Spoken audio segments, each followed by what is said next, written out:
Right now, we've got a leadership that's collapsing. Justin Trudeau is on his way out. So for the next 5 months, there's a void in Ottawa. Happy New Year. I'm Jasmine Lane with another episode of Over Opinionated. And oh dear, Justin Trudeau is going to such great lengths to fearmonger his way into new votes. You know, you would think that it would actually be quite difficult to have any sort of a party standing that is based on lies. It is based on nothing but victimhood and oppressor versus oppressed narratives, which he has done so successfully well in this country. Unfortunately for him, though, some common sense can very easily debunk all of his latest claims, and we're going to be getting to that. Also, Jordan Peterson has been talking at length lately about just how much Justin Trudeau has screwed up the country and why it is so imperative that we get him out of our lives.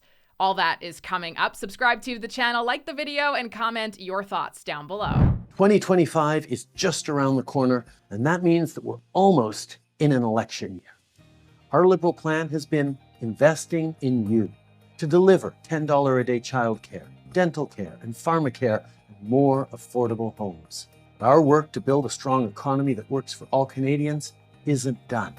And all of our progress is at stake with Pierre Poilievre, the Conservative Party, pushing for deep cuts to programs Canadians rely on. Only with your support can we keep building a better future for everyone. So here's some data points a lot of people don't really talk about or look into. Let's just compare the years 2014 to 2024 or 2023, whatever has the available data. So the cost of living in Canada has actually increased by approximately 25.5% over the last 10 years. Wage growth in comparison to inflation. I was reading a study a couple weeks back saying that with how much inflation has increased, the average job would have needed to increase their wage by 20% over the course of just the last 5 years alone. And the average hourly wages in Canada have increased from $24 an hour back in 2014 to now an average of $31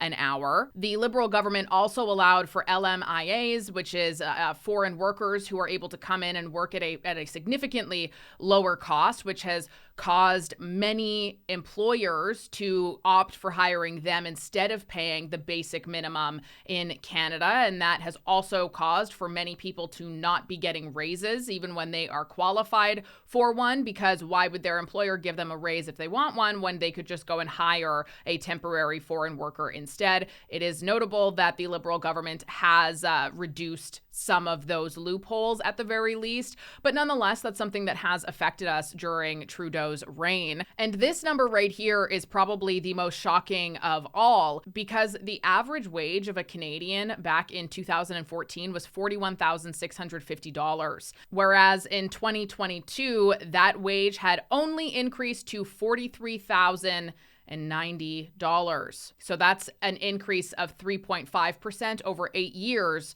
when studies have shown that in order to maintain the high cost of living and have that be survivable, you would need to have had an increase of 20% in the last 5 years, not 3.5% over 8 years. Something that while Trudeau likes to say he's totally here for Canadians and building us a strong economy, the Toronto Food Bank published just today that they have had to scale back on the amount of food it can provide clients after demand soared and donations dipped in 2024. I don't know about you, but does that sound like a thriving economy in a G7 country? I think I just need a little bit more to drink before we move on to that next point. All right. It says here we will have a balanced budget in the year 2041. That's more than 2 decades from now. Wow. Wasn't exactly the Christmas gift we were expecting, but there is something else here. Oh, a piece of coal. And a note from the Prime Minister reminding me that this coal will be taxed, carbon tax next year. He says it's to help deal with budgetary problems. He's got another note here as well. Here it is. I know the budget hasn't balanced itself yet, like I said. But don't worry, we haven't been downgraded yet. We will cross that bridge when we get to it, or that bridge will cross itself, or something. Anyway, live for today. YOLO. I'm going surfing. Merry Christmas to all, and goodwill to people kind. Signed, JT. Oh, yes. And homelessness is now sitting at approximately 25% of the population of the country, which is pretty shocking considering how it was at 10% only 10 years ago. All that to say, isn't it pretty bizarre how economies around the globe in some regard are getting stronger, right? There's new innovations, there's new infrastructure, there's more jobs needed, technology is improving so much that homelessness would increase by such a large margin, even though the globe, by all accounts, should be absolutely thriving right now. So if Justin Trudeau's programs and everything that Justin Trudeau has been doing for us is so great, shouldn't those numbers, I don't know, not be where they are? Shouldn't they perhaps be much less than they were 10 years ago? Why has homelessness increased so much if everything that Justin Trudeau is doing is actually good for us and it's working and it's making our economy thrive? Some people may call me an ist or phobe for this, but I would reject that because it has nothing to do with that at all. I mean, just look at this population growth percentage from even last year, how much our population has increased. You would think that, Justin Trudeau said that immigration is going to help our economy. It's needed so that our economy keeps on growing. So isn't it kind of odd how we have had such rapid immigration and Canada has not been in an economically prosperous situation? It's been far from that, actually. And approximately 55% of the immigrants brought into the country all have university degrees. So you would think that they would be adding to our prosperous nation and that Canada should be really, with these margins, one of the top dogs on a global scale in terms of economy and new technology and everything coming out of the country. Like, we should be absolutely thriving. So it's really bizarre to me how, he says all of these things and then he convinces us of them and calls us names if we say that we don't like them.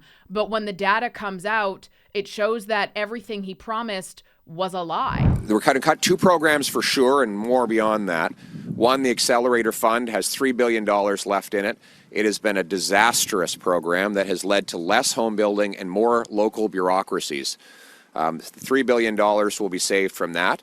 And then the Housing Infrastructure Fund that hasn't built any infrastructure or any housing. It's all the more laughable that the Trudeau Liberal government published this today, their 2024 progress in review, going through all of the things that they've done in the last year, all of these things that made our budget go over 20 billion what it was supposed to.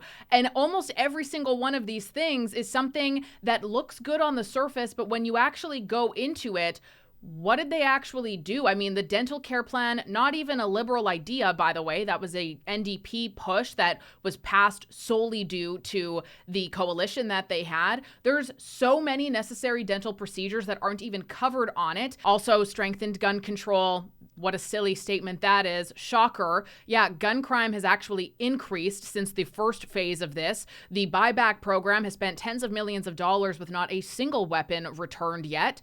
What is that tens of millions of dollars being spent on, by the way, if not a single firearm has been returned yet? And color me surprised, it's not helping the public whatsoever because law-abiding registered legal firearm owners are not the ones who are going out in the streets and committing crime. $10 a day childcare, again, great for the people who need it. What we have seen instead, though, is wait times for childcare facilities going up from, 2 years to be on a wait list to 6 years to be on a wait list. Facilities have closed because they can no longer operate because they don't make enough money to pay for everything that they need, and the province subsidies are not coming in fast enough, or they aren't enough money to keep them afloat. The Housing Accelerator Fund, which Poilievre just finished talking about, that still hasn't built a single home Nope, just added a whole lot of new federal jobs. And then the National School Food Program. Oh, wow, you're so mean if you don't support that.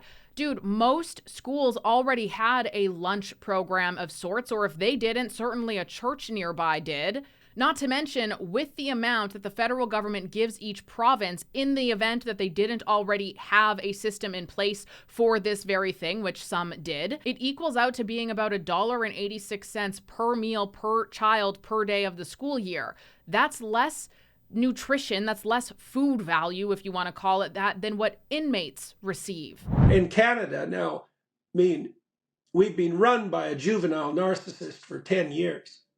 And I knew he was a narcissist to begin with because he didn't have the credentials to dare to put himself forward as a viable candidate for prime minister. There's nothing in his background apart from his name that has suggested that he had the ability, the wherewithal, the wisdom, the experience, the judgment to dare to lead a G7 country. Now, he could have learned because stranger things have happened, but he didn't. And the consequence of that is that Canada, the richest province in Canada, is now, by per capita GDP, poorer than the poorest state in the United States. That's also true for the UK, by the way. And so that's happened in 9 years because we were basically at parity with the US 10 years ago.